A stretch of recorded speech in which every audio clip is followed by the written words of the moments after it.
E aí? Você sente que às vezes você tem um azar que não passa? Você sente alguma coisa esquisita? Você sente alguma influência maligna na sua vida?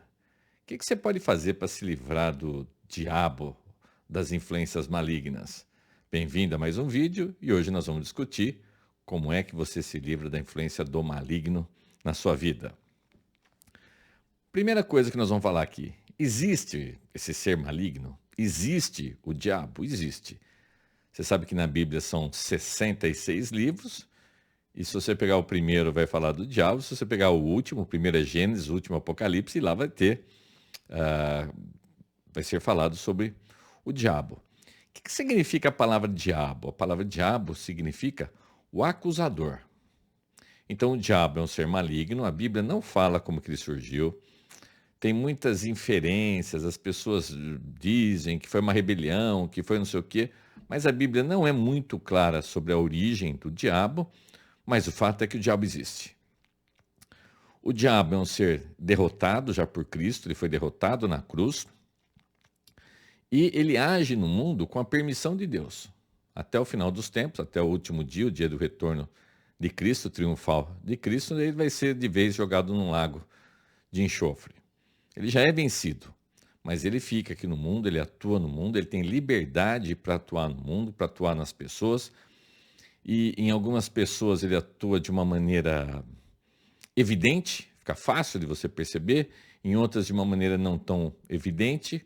O grande lance dele é não parecer que existe.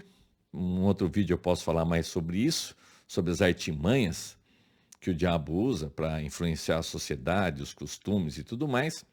Mas o fato é que existe sim, existe. E é nos nossos pecados, é na nossa vida desregrada com Deus, que a gente abre espaço para o diabo agir, para o diabo atuar. E algumas pessoas chegam ao ponto de serem possuídas, literalmente, não é só uma influência externa. O diabo chega a entrar na pessoa e dominar completamente essa pessoa. A gente tem vários endemoniados no Novo Testamento, o próprio Judas ficou endemoniado também. Então há isso sim. Então, o que a gente pode fazer? É muito comum você escutar falar do fulano exorcista, do pastor que tem uma oração forte, da campanha de libertação, e realmente há muitas maneiras de você se livrar. Então, por exemplo, você é uma pessoa que está possuída por um espírito maligno. Se eu orar por você, em nome de Jesus, esse espírito vai sair de você. Então, com uma oração, ele vai sair? Vai. Você vai se sentir melhor? Vai. Só que se você continuar na mesma vida que você levava, o Senhor Jesus diz que o espírito sai. Se ele voltar e achar a casa limpa, entenda que a casa limpa na realidade é a casa suja, se você continuar no mesmo pecado, na mesma coisa, diz que ele volta e traz mais 7 com ele. E aí o estado posterior dessa pessoa é pior do que o anterior. Então, o que você pode fazer para não cair nessa? O que você pode fazer para ter uma libertação efetiva dos efeitos malignos? Ou se você é uma pessoa que talvez sofra com essa possessão, o que você pode fazer? Pois bem, você sabe que Cristo foi citado em todo o Velho Testamento. Em todo o Velho Testamento as coisas vão convergindo para a volta de Cristo. Para que Cristo vem? Cristo vem para pagar pelos nossos pecados. Você sabe que no Antigo Testamento você tinha vários sacrifícios. Esses sacrifícios tinham que ficar sendo repetidos, repetidos, repetidos, porque a justiça de Deus, Deus é santo, puro, verdadeiro, santo, santo, santo. Então, os nossos pecados exigem justiça de Deus. Então, você tinha esses sacrifícios, não vou ficar falando, já falei em outros vídeos sobre esses sacrifícios aqui. Você tinha esses sacrifícios que tinham que ficar sendo repetidos, porque o sacrifício não era perfeito, não tinha condição de livrar o povo do pecado. Daí tinha que ficar sendo repetido. Jesus vem como um sacrifício perfeito. Ele paga pelos nossos pecados de um modo eficaz. Quando Jesus está lá na cruz, no final de tudo, ele diz assim: está consumado. Esse está consumado, na tradução da língua grega, poderia ser está pago. Como assim está pago? Quando Jesus ficou ali naquela cruz, ele pagou pelos pecados que eu cometi, que você cometeu, que todo aquele que crê no nome dele cometeu. Então, a justiça de Deus foi feita em Cristo. Se você for parar agora no tribunal de Deus e você está cheio de pecados, você tem uma vida podre, porque perto da santidade de Deus, nossa vida é podre. Isaías fala que as nossas justiças, a justiça do homem, comparada a Deus, são como trapos de imundície. Você sabe o que é trapos de imundície no Velho Testamento? Era o paninho que as mulheres colocavam para conter a menstruação. Então, olha que coisa mais forte, né? As nossas justiças, a justiça do homem perante a Deus, são como os trapos de imundície. É assim que ele compara. Agora, você está lá no tribunal de Deus. Você tem o seu acusador, que é o diabo. Olha lá o Daniel. Olha lá o Daniel. O Daniel fez isso, fez aquilo lá. E eu fiz mesmo, eu transgrido a lei de Deus. Ele fez. Só que eu tenho a minha certidão de óbito. Fala, ó, aqui é o diabo. Eu morri, eu renasci em Cristo. E Cristo pagou pelos meus pecados. A justiça foi satisfeita em Cristo. Não é que Deus esqueceu dos meus pecados, está tudo certo. Não. Os meus pecados foram pagos em Cristo, lá naquela cruz. Quando Jesus falou assim, está pago? Está pago os meus pecados. Então, o diabo não tem direito de intentar uma acusação contra mim, porque eu fui justificado através de Cristo. Eu estou quites com Deus.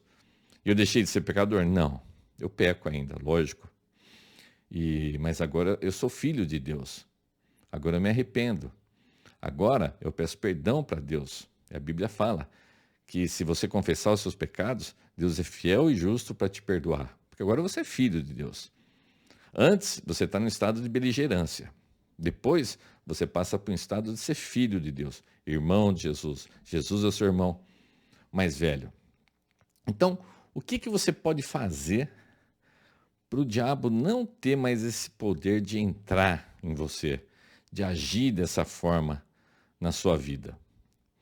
No momento da sua conversão, quando você aceita o Senhor Jesus como seu Senhor e Salvador, quando você crê que Ele é Deus, veio, habitou entre nós, morreu naquela cruz pelos nossos pecados, ao terceiro dia ressuscitou. Então, quando você crê com o seu coração, confessa com a sua boca, esse é o momento da sua conversão, você recebe o selo do Espírito Santo. A partir desse momento, você já está justificado perante Deus. Você recebe o Espírito de Deus e o Espírito de Deus estando em você, sinto muito, agora o diabo não pode mais entrar. Não que ele não vá tentar contra a sua vida, não vá produzir ciladas, ele vai. Mas agora você não é possuído, você está habitado pelo Espírito de Deus. Eu vou ler aqui para a gente um pedacinho da carta de Paulo aos Romanos, lá no capítulo 8. E ele está, através dessa carta, ele está explicando para todo mundo de Roma que todo mundo é caído, que todo mundo precisa da salvação de Jesus. E aí ele começa a mostrar a grandiosidade dessa salvação. Então eu vou ali para o capítulo 8. Deixa eu colocar aqui para a gente. Tá? A gente vai ali para o capítulo 8, rapidão. Então é Paulo falando das maravilhas, falando dessa justificação, desse Espírito Santo que vai habitar em você. Então, o diabo está acusando, está botando o dedo na sua cara, está com liberdade na sua vida. Vamos ver o que o apóstolo Paulo fala aqui. Romanos, Mateus, Marcos, Lucas, João, Atos e Romanos. Capítulo 8. Que diremos, pois, estas coisas?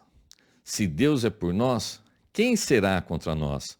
Aquele que nem mesmo seu próprio filho poupou, antes o entregou por todos nós, como não nos dará também com ele todas as coisas? Quem intentará acusação contra os escolhidos de Deus? É Deus quem os justifica. Vou ler de novo o 33.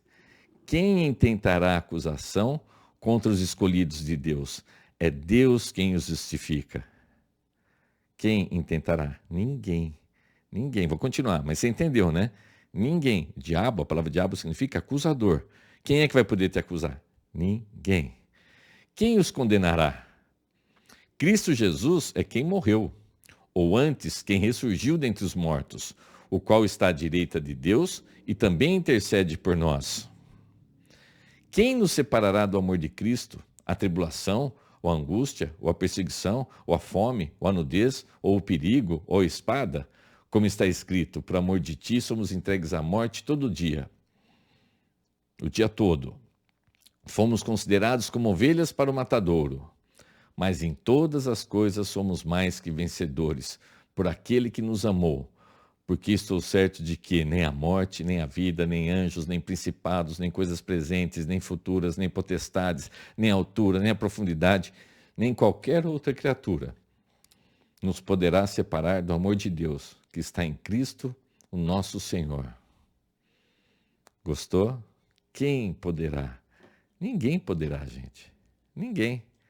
Então, a partir do instante em que você aceita o Senhor Jesus como seu Senhor, como seu Salvador, a sua vida vai dar uma reviravolta. O Espírito Santo de Deus vai habitar em você. Você tem noção do que é isso? Você tem noção de que nós temos Deus Pai, Deus Filho e Deus Espírito Santo? Que os três são da mesma substância. E que então o Espírito Santo de Deus vai morar dentro de você. Se o Espírito de Deus morar dentro de você, vai ter que uma porcariada entrar em você? Não, de modo algum. Você vai ser selado. Você vai sair da escravidão do pecado. Sua vida vai ser outra. Aí o diabo vai continuar ali, tentando atormentar a sua vida, mas a história vai ser outra. Porque agora você é filho de Deus. Você tem um Espírito de Deus habitando você. Então, você precisa que eu faça uma oração forte para te libertar? Até posso fazer uma oração forte. Toda oração é forte, né? Até posso fazer uma oração por você. O Espírito vai embora. Mas você não depende dessa minha oração.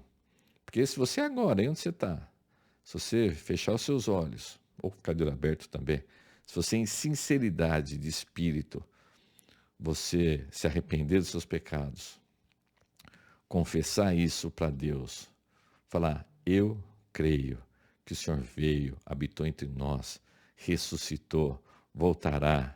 Se você se arrepender, crer com o seu coração, falar com a sua boca, puf, instantaneamente você recebe o Espírito de Deus. Instantaneamente você está liberto. Nunca mais o diabo vai entrar em você. Que Deus abençoe o seu dia, que seja lindo, maravilhoso e que você possa conhecer esse amor de Cristo. E quando você vai fazer isso? Vai hoje. Você não sabe. Vai que você sai agora da frente dessa tela e morre. Faz isso logo. E se você não morrer, olha que vida maravilhosa. Enquanto você não morrer, você vai ter uma vida muito maravilhosa aqui. Você vai poder desfrutar desse amor de Cristo. E aí você vai ficar bobo, que nem eu, querendo falar para os outros isso. Porque é tão bom que a gente quer falar para todo mundo. Seria uma covardia, um egoísmo muito grande a gente não compartilhar isso com as outras pessoas. Que Deus abençoe, tudo de bom. Até o próximo vídeo. Tchau, tchau.